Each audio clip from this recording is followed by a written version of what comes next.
by the proprietor himself from his wealth or from borrowings। कि sole proprietorship में जो भी फाइनेंस है वो सप्लाई किसके थ्रू हो रहा है, या तो प्रोप्राइटर खुद ही प्रोवाइड कर रहा है या तो बोरोइंग्स क्या है, बोरोइंग्स कर रहा है, वो कहीं से लोन ले रहा है। So there is limit to the credit raising capacity of a single person.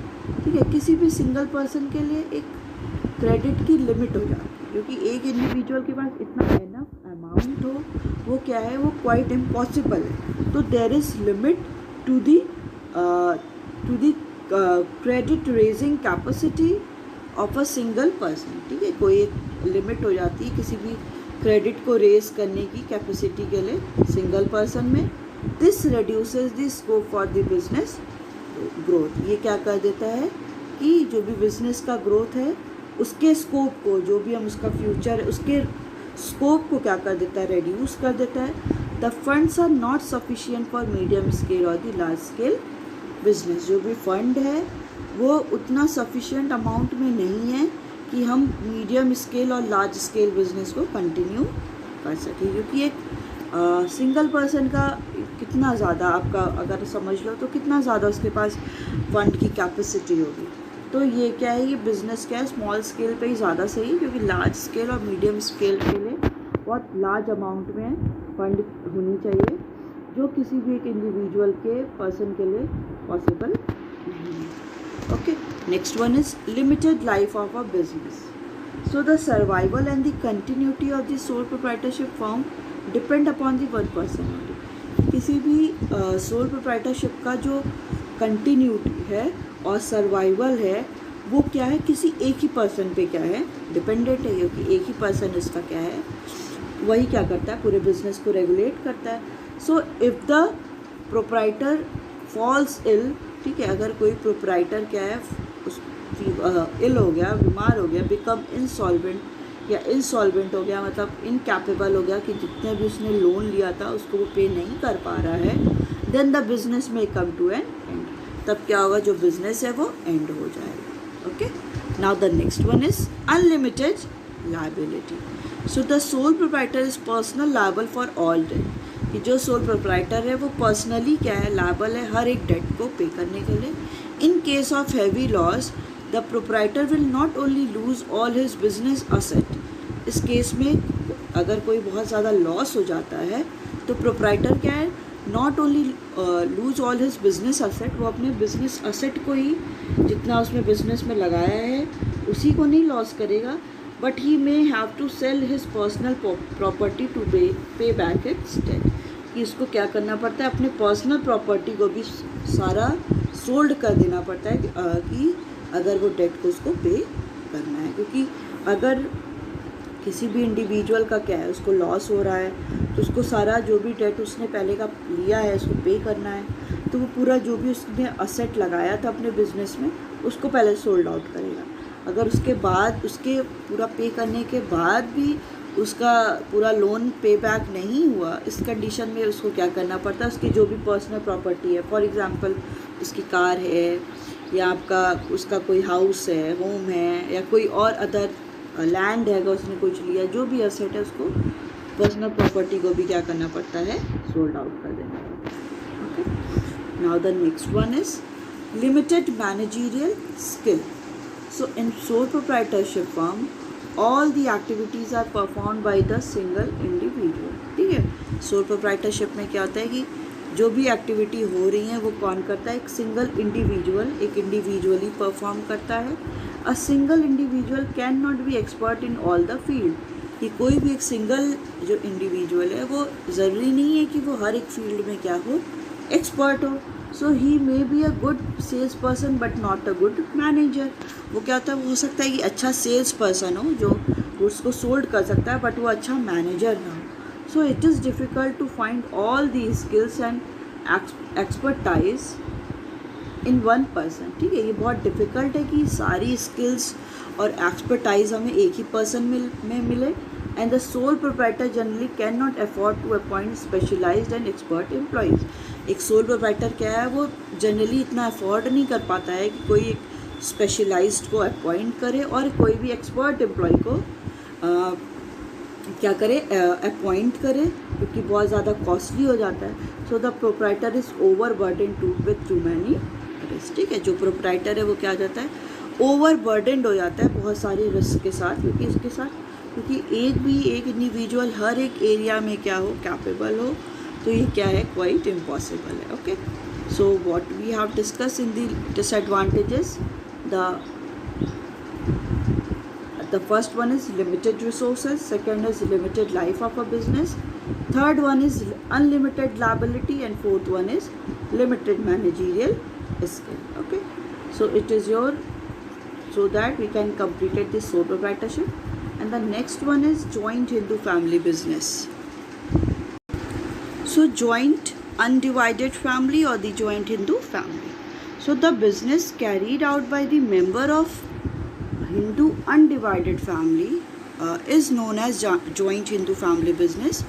So undivided family where there is no discrimination between the male and the female, and here we are talking about the joint family. Okay, non nuclear family. So कोई भी business carried किसके through हो रहा है कि members of the joint undivided family, उनके members के through carried हो रहा है, तो उससे हम क्या बोलते हैं, joint Hindu family business बोलते हैं। This kind of business is not governed by industrial और दी कंपनी। ये जो इस टाइप के बिजनेस होते हैं वो कोई भी इंडस्ट्रियल और कंपनीज एक्ट के थ्रू गवर्न नहीं होते, but it is governed by the Hindu succession act. वो बेसिकली क्या है, एक सक्सेशन एक्ट है, उसके थ्रू ये गवर्न होते हैं, विच एग्जिस्ट अंडर हिंदू लॉ, जो क्या है हिंदू लॉ के अंडर एग्जिस्ट करता है। तो इस टाइप के जो भी बिजनेस हैं, कोई भी वो कंपनी लॉ और इंडस्ट्रियल लॉ पे क्या है वो गवर्न नहीं होते हैं।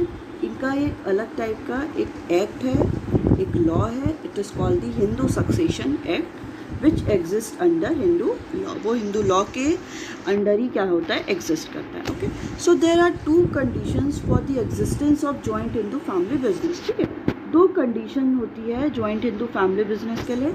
First one is minimum 2 male member must be there in the family, कि अगर उसकी पहली कंडीशन ये है कि फैमिली में क्या है, 2 मेल मेंबर होना एकदम कंपलसरी है, मिनिमम 2। ठीक है, मिनिमम 2 मेल मेंबर होना बहुत कंपलसरी है।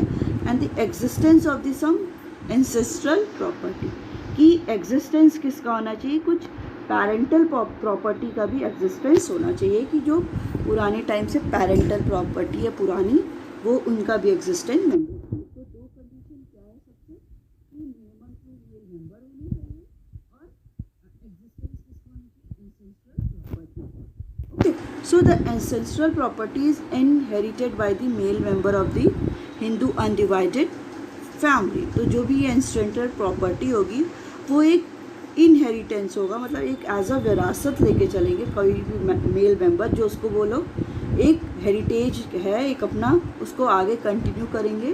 और हिंदू अनडिवाइडेड फैमिली में the member who share the ancestral property, ठीक है, जो मेंबर्स हैं जो एंसेस्ट्रल प्रॉपर्टी को क्या करेंगे, शेयर करेंगे, and who are entitled to get share in the profit of the joint Hindu family business. और क्या है, जिनको उस जॉइंट हिंदू फैमिली बिजनेस का प्रॉफिट मिलेगा उनको क्या बोलते हैं, को-पार्टनर्स। ओके, उनको क्या बोलते हैं, को-पार्टनर्स बोलते हैं, जिसका मतलब क्या होता है, इक्वल सक्सेस है। सो जो भी एंसेस्ट्रल प्रॉपर्टी के थ्रू ही क्या होगा, वो बिजनेस कंटिन्यू होगा। जो पर्सन है, जो मेंबर हैं, जो एंसेस्ट्रल प्रॉपर्टी को शेयर करेंगे, और जो भी उसका प्रॉफिट होगा उसको भी वो लोग क्या करेंगे, अपने बीच में शेयर करेंगे। उससे उन लोग को क्या बोलेंगे, उन मेंबर को क्या बोलेंगे, co-partners. Okay, so now the next one is features of the undivided family. So first one is formation.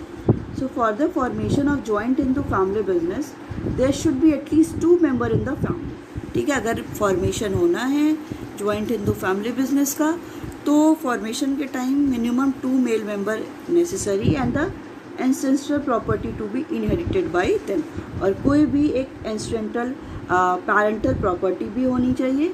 Business do not required any agreement as membership is by birth. ठीक है, कोई भी बिजनेस में कोई भी एग्रीमेंट की need नहीं होती है, क्योंकि मेंबरशिप बाय बर्थ हो जाती है। मतलब कोई भी बच्चा बॉर्न हुआ तो वो उसका मेंबर तब से ही हो जाता है। सो it is governed by the Hindu succession act 1956। वो हिंदू सक्सेशन एक्ट 1956 के थ्रू ही क्या होता है, रन होता है। Now the next one is liability. So the liability of कर्ता is unlimited, whereas liability of all other member of joint Hindu family is limited up to their share in the business. ठीक है, जो liability होती है कर्ता की, कर्ता कौन होता है? Head of the family.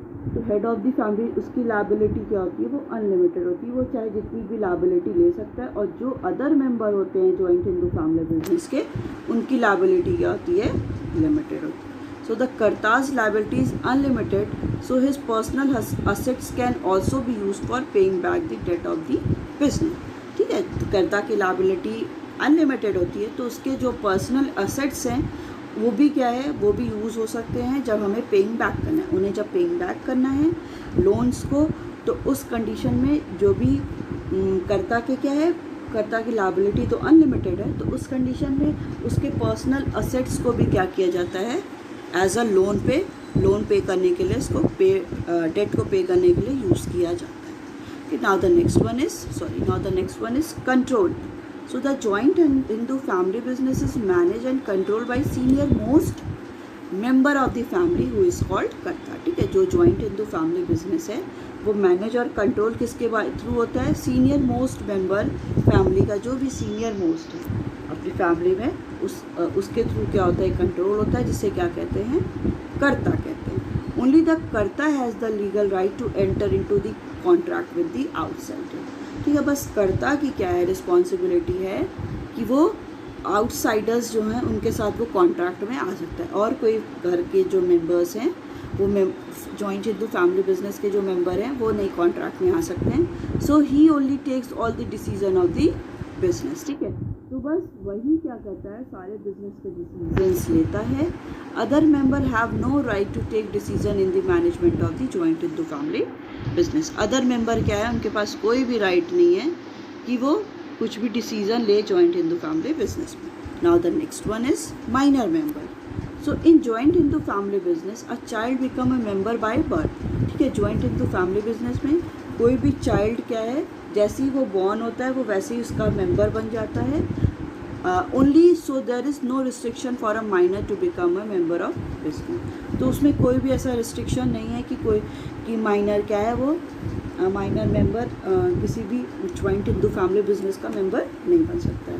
तो इसमें सिंपल यही है कि अगर जो चाइल्ड बॉर्न भी करता है वो भी क्या है? उसका मेंबर बन जाता है. इस partnership. Okay, so partnership is a popular form of business for small scale and the medium scale business. Okay, तो पार्टनरशिप क्या है? पॉपुलर फॉर्म ऑफ बिजनेस है. बेसिकली किसके लिए होता है? स्मॉल स्केल और मीडियम स्केल बिजनेस के लिए, लार्ज स्केल के लिए नहीं है. फैमिलियर और पॉपुलर है. So as the size of the business grows, जैसे ही बिजनेस की साइज ग्रो करती है, one person is not enough to carry on the managerial activity. तो एक पर्सन क्या है? इट्स नॉट इनफ, वो इनफ नहीं है कि सारे बिजनेस की मैनेजरियल एक्टिविटी, जो भी मैनेजमेंट से रिलेटेड एक्टिविटी है, वो अकेले क्या करे? पूरा मैनेज कर पाए. सो देयरफॉर 2 और more person from partnership to carry on the business. इसलिए क्या है? 2 और more than 2 person are needed to carry on the business activity. Business activity को कंटिन्यू करने के लिए 2 और 2 से ज़्यादा क्या है? पर्सन की नीड होती है. This form of business start to overcome the problem of the sole proprietorship. ये जो फॉर्म है बिजनेस का, वो स्टार्ट कब हुआ? कि जब हमें ये देखा कि सोल प्रोप्राइटरशिप में कि बहुत ज़्यादा प्रॉब्लम हो रही है कि एक सिंगल इंडिविजुअल वो सारी हर एक चीज़ में कॉम्पिटेंट नहीं हो सकता, एफिशिएंट नहीं हो सकता है. तो इस प्रॉब्लम से ओवरकम करने के लिए ये जो पार्टनरशिप फॉर्म ऑफ बिजनेस है वो क्या हुआ? इंट्रोड्यूस हुआ. Okay, so next is meaning and the definition. So partnership is an association. Partnership क्या है? एसोसिएशन है of 2 or more person, 2 और 2 से ज़्यादा पर्सन की, who agree to jointly. वो एग्री क्या है? कि jointly pursue a business activity. वो क्या है? एग्री कर रहे हैं कि एक साथ वो क्या करें? बिजनेस एक्टिविटी को करें. They pool their managerial and financial resources for the purpose. वो क्या करते हैं? अपनी पूल करना नहीं, सारा मैनेज करना, एक साथ करना.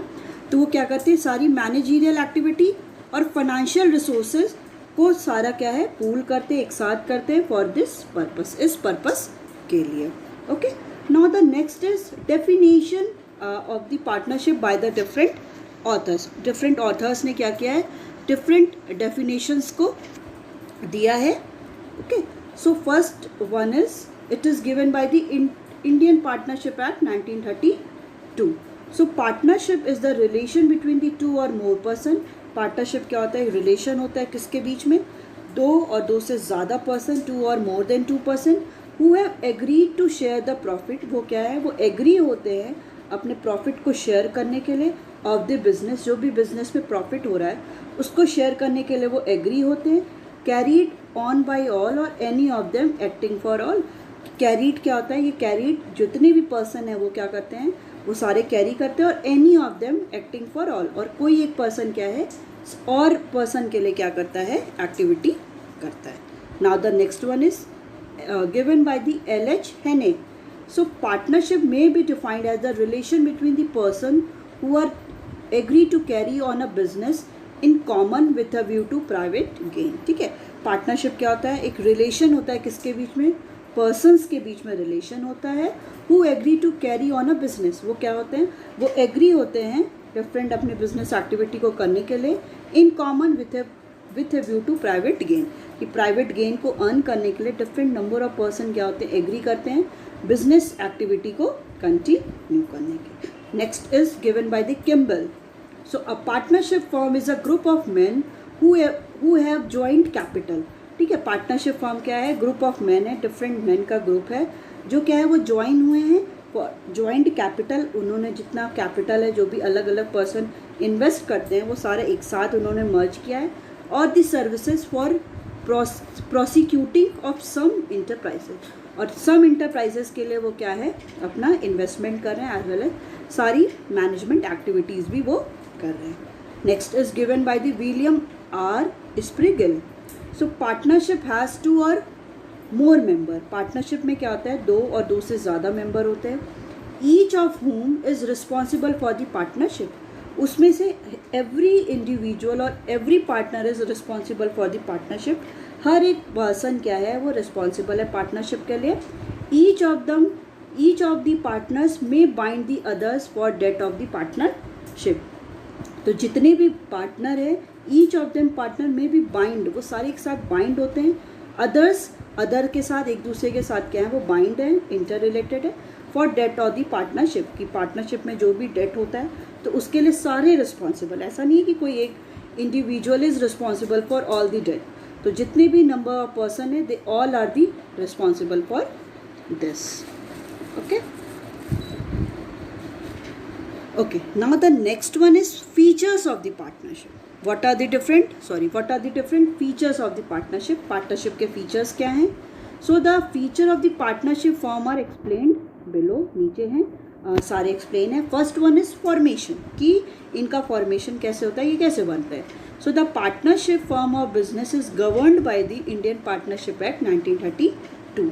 जो भी पार्टनरशिप है बिजनेस का, वो कैसे गवर्न होता है, बाय दी एक एक्ट है, इंडियन पार्टनरशिप एक्ट 1932 के अंदर ही क्या होता है, ये रजिस्टर्ड होता है और गवर्न होता है इसी के through. It comes into existence bye legal agreement between the partners. कोई भी पार्टनर कोई भी एग्रीमेंट में, जब एग्रीमेंट में आ जाते हैं तभी ये एग्जिस्टेंस में आता है. ठीक है, अगर कोई भी पार्टनर क्या है, किसी लीगल एग्रीमेंट में नहीं आते हैं तो कोई भी पार्टनरशिप स्टार्ट नहीं होती है. But it comes into existence by the legal agreement. क्या होता है, लीगल एग्रीमेंट के थ्रू क्या होता है, कोई बिटवीन दी पार्टनर्स के बीच में एक लीगल एग्रीमेंट होता है जिसको क्या बोलते हैं,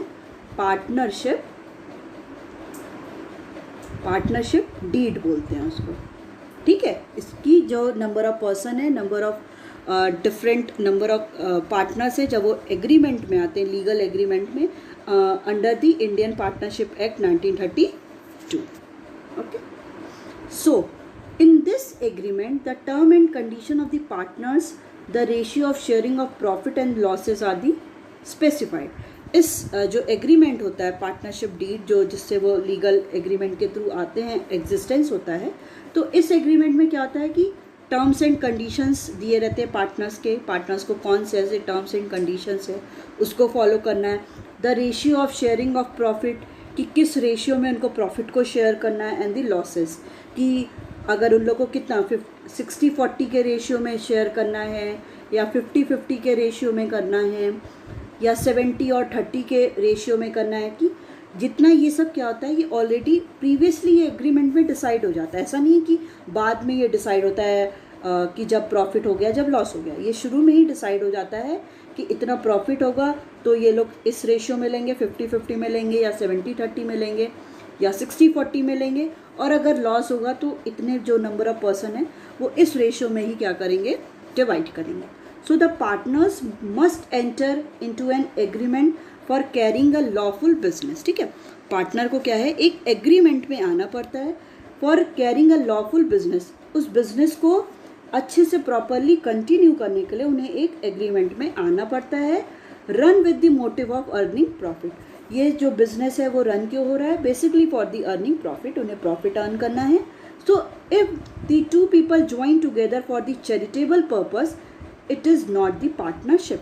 अगर कोई टू पर्सन क्या हुए, एक साथ ज्वाइन हुए हैं कोई भी सोशल वेलफेयर के लिए, कोई भी चैरिटी करने के लिए, तो वो पार्टनरशिप नहीं कहलाएगी, क्योंकि पार्टनरशिप के लिए कोई भी एग्रीमेंट में तभी आता है जब उनका मेन मोटिव क्या होता है, to earn the profit. And the even two people joining together for unlawful activity, मतलब ऐसी कोई अनलॉफुल एक्टिविटीज़ लाइक रॉबरी के लिए वो साथ में आ रहे हैं, या कहीं पे थेफ्ट करना है, चोरी करना है, स्टीलिंग करनी है, गैम्बलिंग करनी है, कोई भी अनलॉफुल एक्टिविटीज़ के लिए अगर डिफरेंट पर्सन साथ में आ रहे हैं तो ये भी पार्टनरशिप कहलाएगी नहीं। क्योंकि अगर पार्टनर्स एक साथ हो रहे हैं तो उनका मेन मोटिव क्या होना चाहिए, टू अर्न द प्रॉफिट। अगर कोई भी पर्सन एक साथ हो रहे हैं फॉर दी चैरिटेबल पर्पस, कि उनको सोशल वेलफेयर करना है, तो ये पार्टनरशिप नहीं कहलाएगी। और even two people joining together for the unlawful activities like stealing, robbery, so it is also not called as the partnership, इसको भी हम लोग पार्टनरशिप नहीं बोलेंगे। Okay, now the next one is liability. Liability क्या है? So the liability of all the member of the partnership firm is limited, कि जो भी लायबिलिटी है वो कितना लोन, कितनी लायबिलिटी है, वो कितना फंड ले सकते हैं, तो जितने भी नंबर ऑफ मेंबर्स हैं पार्टनरशिप में वो लायबिलिटी क्या होती है, अनलिमिटेड होती है। The partners are individually and collectively liable to pay back the debt of the firm, कि जो भी पार्टनर्स हैं, जितने भी पार्टनर हैं, 2 पार्टनर, 5 पार्टनर, 10 पार्टनर, तो जितने भी पार्टनर हैं they are individually and collectively liable, कि हर एक पार्टनर क्या है, वो लायबल है कि वो जो भी फर्म में कोई डेट हो रहा है, कोई भी लॉस हो रहा है या लोन लिया है, तो हर एक पर्सन क्या है, इंडिविजुअली रिस्पॉन्सिबल है कि वो सारा पेमेंट करेगा ही करेगा। At the time of loss, if the firm's assets are not sufficient to pay back the debt, then the creditors can claim over the personal property of the partners also. ठीक है, अगर loss के time में personal assets और अगर कोई भी firm का असेट इतना इनफ नहीं है कि सारे लोन को पे बैक कर सके जब लॉस का कंडीशन, तो जो भी क्रेडिटर है जिससे लोन लिया गया है वो डिफरेंट पार्टनर्स पे क्लेम भी कर सकता है कि वो अपने पर्सनल असेट को क्या करे, सोल्ड आउट करे। जो भी उनका पर्सनल असेट हो, लाइक हाउस है, उनकी कार है, जो भी उनका पर्सनल असेट है वो उस पर क्या कर सकते हैं, क्लेम कर सकते हैं कि आप अपने पर्सनल असेट को क्या करो, उसको सोल्ड आउट करो या मेरे को भी वो वापस करो। क्योंकि जो भी क्रेडिटर्स है जो पैसा दे रहा है तो वो तो अपना पैसा वापस लेगा। तो अगर इतना उसके पास अगर असेट्स नहीं है, फर्म का असेट नहीं है, तो कोई भी क्रेडिटर्स क्या है, डिफरेंट पार्टनर्स पे वो क्लेम भी कर सकता है। Now the next one is risk bearing. So the partner of the membership firm share the profit of the firm in the ratio specified in the agreement. ठीक है, जो पार्टनर्स हैं पार्टनरशिप के वो क्या करते हैं, प्रॉफिट को शेयर करते हैं फर्म के in the ratio specified in the agreement. Agreement में जितना रेशियो स्पेसिफाइड है उसी रेशियो में क्या करते हैं वो लोग, प्रॉफिट को शेयर करते हैं। In case no ratio is specified in the agreement, कि अगर कोई भी रेशियो स्पेसिफाइड नहीं है उस एग्रीमेंट में, then the profit is divided equally among all the members. ठीक है, जैसे आपका क्या हो गया कि 4 मेंबर हैं, ठीक है, 4 मेंबर हैं, अब उनका पहले से ही डिसाइड नहीं हुआ है कि वो किस रेशियो में शेयर करेंगे, तो सबको अगर प्रॉफिट होता है तो वो सब लोग 25% हर एक का ले लेंगे। क्योंकि अगर जो भी एग्रीमेंट है उसमें डिसाइड नहीं हुआ कि वो कितना किस रेशियो में डिवाइड करेंगे, तो अगर ऐसी कंडीशन होती है तो वो जो भी प्रॉफिट हो रहा है, जो भी लॉस हो रहा है, वो लोग इक्वली इसको क्या करते हैं, डिवाइड कर लेते हैं। अगर 2 पर्सन है, 2 मेंबर है, तो 50-50 वो लोग कर लेते हैं। Next one is decision making. So all the partners are allowed to manage the partnership firm, कि जितने भी पार्टनर्स हैं वो सारे क्या हैं, they are all are responsible and all the partners are allowed to manage the partnership firm, कि वो क्या करेंगे, पार्टनरशिप फर्म को मैनेज करेंगे। They may specify the work area of each partner in the partnership deed also, कि वो क्या करते हैं, हर एक पर्सन, हर एक पार्टनर का जो भी वर्क एरिया है, कि वो कौन सा काम करेंगे, ये भी क्या होता है, स्पेसिफाइड होता है जो पार्टनरशिप डीड होती है। Generally day to day management is carried on by 1 or 2 partner, कि जो भी डे टू डे एक्टिविटीज़ है, हर दिन की जो भी एक्टिविटीज़ है, वो कौन करता है, जो 1 or 2 पर्सन है वो करते हैं। Whereas for the crucial decision all the partners are consulted, कोई बहुत इंपॉर्टेंट डिसीजन लेना है तो उस कंडीशन पे क्या है, सारे पार्टनर से क्या किया जाता है, कंसल्ट किया जाता है। Now the next one is continuity. So the partnership firm continues till all the partner desire to continue it, ठीक है, कोई भी पार्टनरशिप जो भी है वो फर्म वो तभी तक कंटिन्यू रहेगी जब सारे जो भी पार्टनर है वो डिज़ायर है, वो चाहते हैं कि ये कंटिन्यू रहे। Legally it come to an end at the retirement of or the death of the any partner, कि लीगली क्या है कि कोई भी पार्टनरशिप क्या है, एंड हो जाती है जब कोई भी एक पर्सन अगर रिटायर हो गया या क्या है, कोई एक पार्टनर की डेथ हो गई। Even after retirement and the death of the also the partnership firm can continue, ठीक है। अगर कभी ऐसी भी कंडीशन हो सकती है कि अगर रिटायरमेंट हो गया या किसी पर्सन की, किसी पार्टनर की डेथ हो गई, तो पार्टनरशिप फर्म क्या है, कंटिन्यू रहेगा if all the remaining partner agree. अगर फॉर एग्जांपल 7 मेंबर्स हैं, 7 मेंबर में एक मेंबर की क्या हो गई, डेथ हो गई। अब ये जो 6 मेंबर हैं, अगर ये लोग एग्री हैं, ये लोग चाह रहे हैं कि हमारा जो पार्टनरशिप फर्म है वो कंटिन्यू रहे, तो अगर ये 6 पर्सन चाह रहे हैं तो ये क्या होगा, पार्टनरशिप फर्म कंटिन्यू ही रहेगा। In that case they settle the claim of outgoing partner and then continue with the business. फिर वो क्या करेंगे, जो भी आउट गोइंग पार्टनर है जो चला गया, उसका जो भी जितना भी प्रॉफिट लॉस था उसको सेटल कर लेंगे, कि जितना था उसके फैमिली को दे के सेटल कर लेंगे, और फिर उसके बाद वो लोग वही 6 पार्टनर का क्या होगा, वो पार्टनरशिप फर्म कंटिन्यू रहेगा। Okay, now the next one is number of partners. So minimum number of partners to form a partnership firm are 2 and maximum as per the 464 as per section 464 Companies Act 2013 is 100 subject as the number of prescribed by the government, ठीक है। तो minimum number partners के कितने हैं, 2 होने चाहिए, 2 होंगे। Maximum क्या है, कंपनीज एक्ट 2013 के अकॉर्डिंग है 100 subject to the number prescribe by the government ने प्रेस्क्राइब किया है। At present as per the rule 10 of the companies act 2014 the maximum number prescribe by the government is 50। अभी present में क्या है, 2014 companies act के according कि जो मैक्सिमम नंबर है वो कितने होंगे, वो is 50। Now the next one is mutual agency relationship. Every partner is owner as well as agent of the firm and agent of the other partner, ठीक है। सो हर एक पार्टनर क्या है, उस बिजनेस का ओनर भी है एज वेल एज एजेंट भी है फर्म का, and agent of the other partner का भी एजेंट है। The act of one partner are binding on other partner, कि कोई भी एक फंक्शनिंग या कोई भी एक्ट एक पार्टनर कर रहा है तो वो बाइंड है, ठीक है, on the other partner also. So each partner is entitled to take part in the management and enter into contract with the outsider. हर एक पार्टनर क्या है, entitled है, वो they are decided to take part in the management में वो part करेगा, और contract में आएगा जो भी आउटसाइडर है, मतलब जिसके साथ उनको कोई भी परचेजिंग करनी है, सेल करनी है, तो उनके साथ भी, आउटसाइडर्स के साथ भी वो कॉन्ट्रैक्ट में होगा। The contract is signed by the any one partner is binding on the other partner, कि एक पर्सन ने भी, एक पार्टनर ने भी साइन किया है अगर कोई कॉन्ट्रैक्ट किसी आउटसाइडर के साथ, तो अदर भी पार्टनर क्या है, वो बाइंड है कि वो सारे रूल्स एंड रेगुलेशन को और वो कॉन्ट्रैक्ट को फॉलो करेंगे। Partnership business can be carried on by all the partner or by any of them acting on behalf of the other, कि पार्टनरशिप बिजनेस क्या है, वो कैरी कैसे होता है, ऑल दी पार्टनर्स के भी थ्रू हो सकता है और एनी ऑफ देम, और कोई भी एक भी पार्टनरशिप का जो भी है पार्टनर वो भी क्या कर सकता है ऑन बिहाफ ऑफ अदर के बिहाफ में वो भी कर सकते हैं. Okay, so it's all about your today's class.